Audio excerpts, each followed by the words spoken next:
I removed the clothes that I was wearing and I did put on something sexy. And then I switched the lights to red. And that's how I gave them the room back in my life. Like, they were there, but now I already gave them an access to the fact that I couldn't control it. That's why that entity, that the reflection, was angry. And so at this point is when I also ended up creating an altar for them. I created an altar. I was doing candle lighting.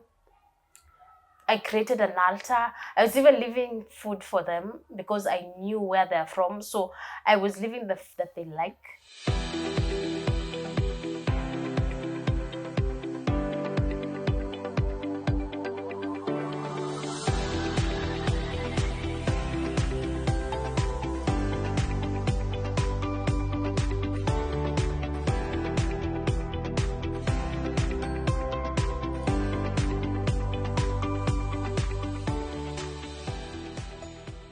Welcome back to Unfiltered by Maria. I'll be your host, Maria, where we host guests, and sometimes I will be there telling my stories. We deep dive into controversial stories, and it's raw and cooked. We do not filter. It is unfiltered, hence Unfiltered by Maria.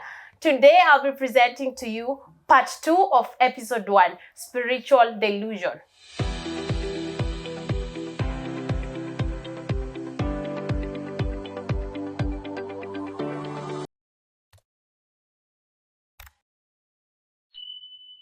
And I realized that there are parts that are I'll fill in the gaps for my viewers and anyone who hasn't watched. If you're tuning in to Unfiltered by Maria for the first time, this being the part 2 of Spiritual Delusion, if you're watching this, the first one, and you haven't watched part 1, I will tell you, start watching part 2 before going to part 1. At least you will understand what is happening before going to part 1. As the tarot card readers say, where tarot card readers say that if you pick pile 3, you can go back to pile 1, but first of all, watch pile 3. So I'm not doing tarot here. I am just telling you about Unfiltered by Maria. Spiritual Delusion was episode 1. Today we are doing part 2 of that one. So, I realized that I did not tell you what I saw, the reflection of what I saw when I was going to open the door. Okay, so when I was introduced to these things, there were 2 different entities. But I was introduced to only one for the first time. And this one was clothed in red. That is the reflection that I saw when I was going to open the door. And when I used to see this one dressed in red, the clothed in red, it was either it was for a warning reason, a warning purpose, I had done something wrong, or I am laid to sleep.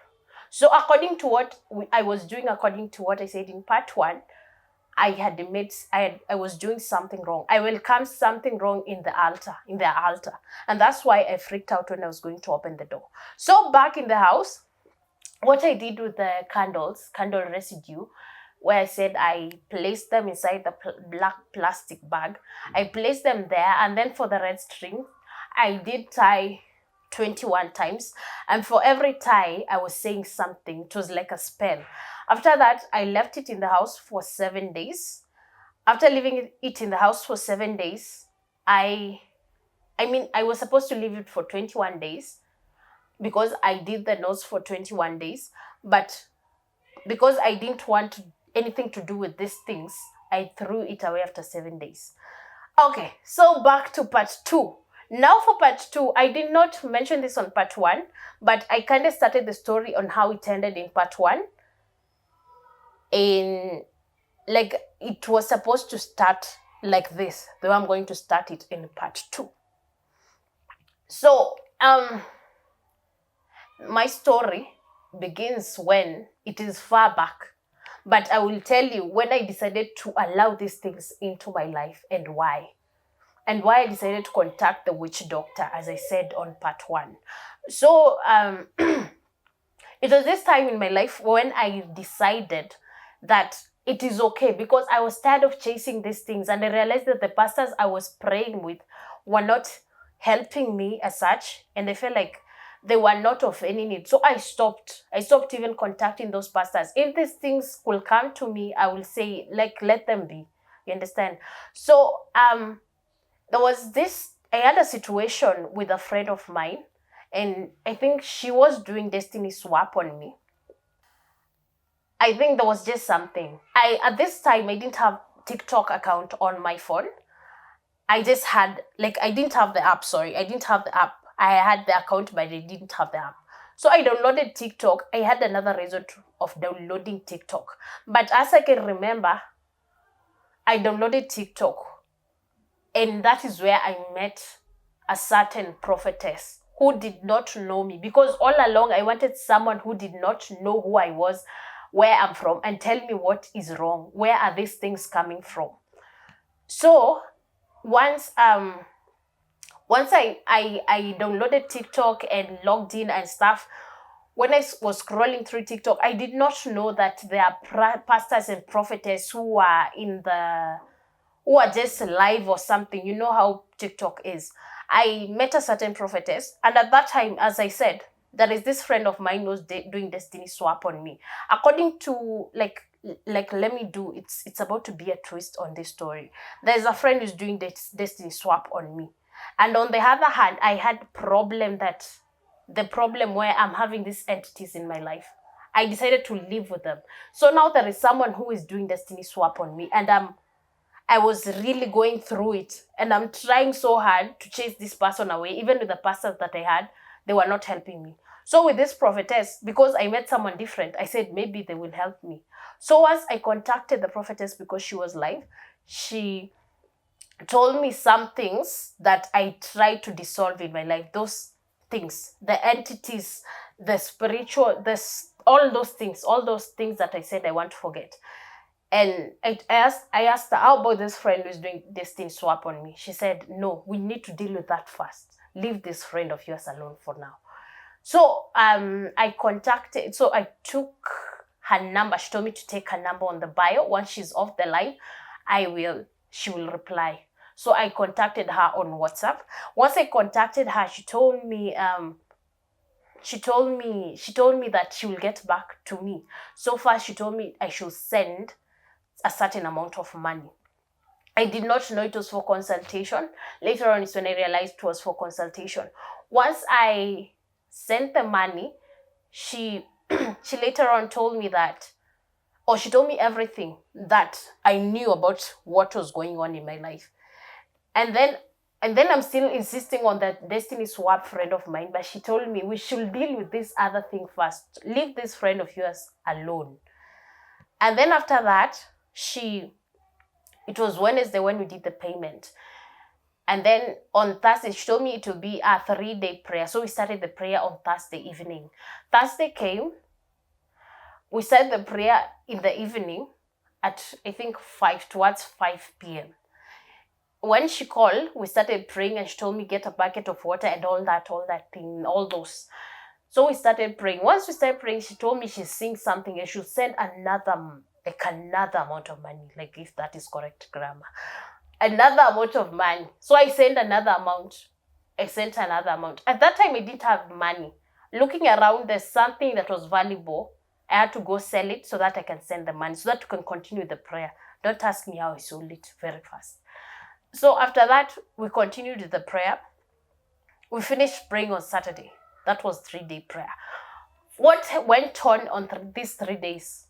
It was a long, to me, those 3 days were 3 months.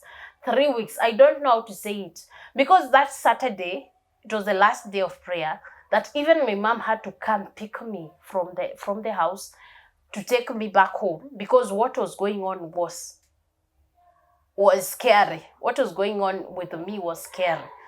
After that, Sunday came. I just came home, back to my house. And now I decided to start praying the St. Michael Chaplet. I started praying the St. Michael Chaplet. And I do have a cold.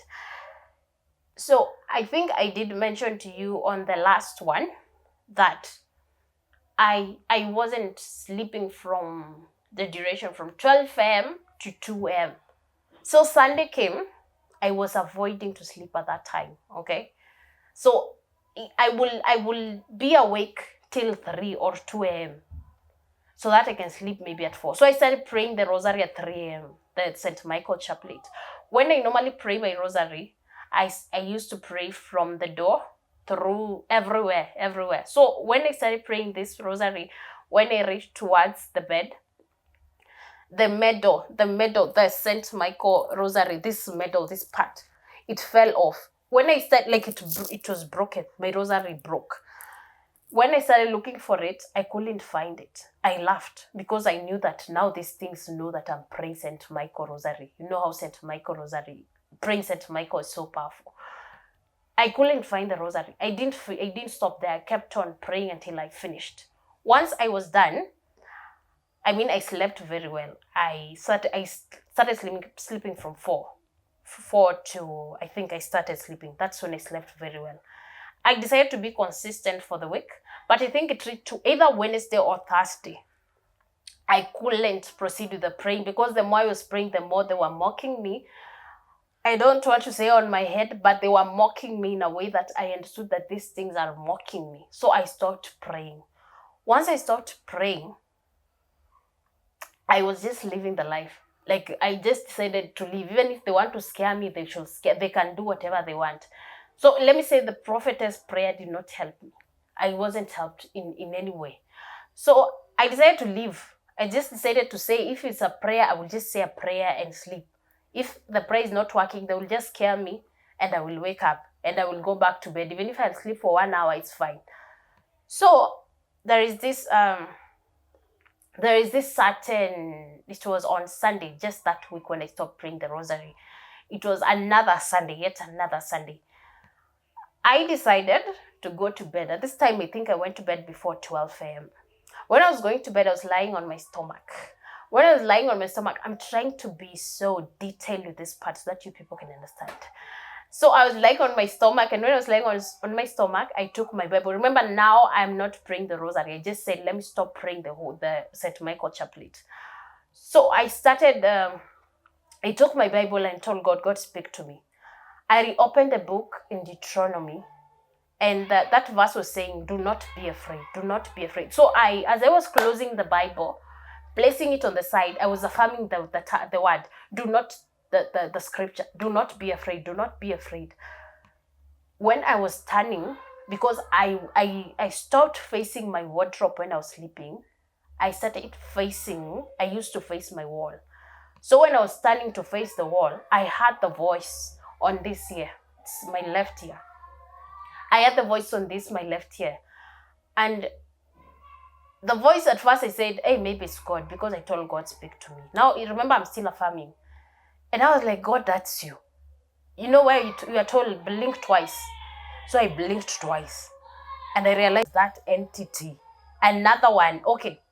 So I did not mention the other one. So I used to have 2 entities. Red was for warning me. The black one was like my spouse. So it was back on my bed, even after praying and chasing it away with that prophetess. And that is when I decided to remove the Bible. That is when I shifted the Bible from my bed and also removed the rosary. And I shifted anything sacramental on that area to my living room area. Okay, if I mentioned that I shifted my Bible, I stopped sleeping next to my Bible. That's how it happened. And after this, what I did after that, because immediately I did that took like less than 10 minutes.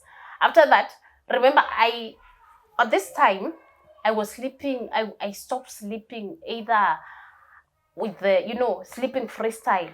I stopped sleeping freestyle. I used to put on, even if it's a trouser, I think you understand, when you are alone, you sleep the way you want. But now I was sleeping so that I won't seduce this spirit anymore. So now, since I had this voice, what I did after shifting the sacramentals off my bed to the other side, I removed the clothes that I was wearing and I did put on something sexy. And then I switched the lights to red. And that's how I gave them the room back in my life. Like, they were there, but now I already gave them an access to the fact that I couldn't control it. That's why that entity, that the reflection was angry. And so at this point is when I also ended up creating an altar for them. I created an altar. I was doing candle lighting. I created an altar. I was even leaving food for them because I knew where they're from. So, and then at some point they were giving me an idea to get a skull. You understand what a skull is? To get a skull. I mean, I was doing those things. And then I was praying. I don't know what I was praying to, but I can remember there are times when I could have any problem with anyone or any problem generally in life. I will write anything on a piece of paper and I will lay my hands on top of this piece of paper, and a certain thing takes over me, and there is a certain incantation that used to take place. I don't know because I can't remember what they were saying. And whatever has been disturbing me used to go away. And that's when I started believing in these things. But believing in these things, yeah. So what really happened that made me feel like doing that candle work, as I mentioned in part 1, as I was into these things, I changed my name. At that time, my name was Black Queen. Previously in my life, when I started using phone, I was calling myself Health the Goddess. I didn't know the meaning of that name, but I used that name for long. Later on, I changed my name to Goddess Manzini. And then when I changed my name to Goddess Manzini, I had the bio, married to the Marine, because now I knew where these things are from. Married to the Marine, he's Habibi. He used to call me Habibi. And it was everywhere on my phone, in my socials, everywhere. That was my bio. And after a while is when I contacted a certain spiritualist, because now I was confused. What was I doing? I contacted a certain spiritualist, a Nigerian. I call it Afa. So I contacted the spiritualist and she told me to tell her what I want her to look at. So I think I told her everything, which the next day she paraphrased everything I told her. I paid for that consultation anyway, but she told me that it's true, I am a goddess. I'll tell you in the next episode more, we'll dig deep. Indeed, I was a goddess. It's true, I was a goddess. And I can remember that after she told me that, now I started having the visions. You understand? I started having the visions. I will wake up and I'll see something. Like those, you know how people who can see. I was like not really a seer, but almost getting there. If I could have been this thing too much, it could have been a seer. But no, I wasn't a seer. So what really happened was, after contacting the spiritualist and stuff, I understood my assignment, and now I started having dreams of me and my spirit spouse. We started going to the graveyards and doing weird things. I mean, weird things were happening from there, and I was seeing different ancestors coming to me. You understand, these things that the witch doctors normally say. Now I had a dream of a certain person who has been disturbing our family for a long time. So that's when I decided to contact the shaman. And when the shaman told me about that person, now I realized why she was on my dream. And then after that, I decided to, because the shaman was late in replying, I decided to do the work alone. And that's why I ended up doing the candle work. And that's how I ended up being in danger with the other entity clothed in red. And that's how it happened. And that is the end of part 2. Thank you for watching, and tune in for more episodes. I've been your host, Maria.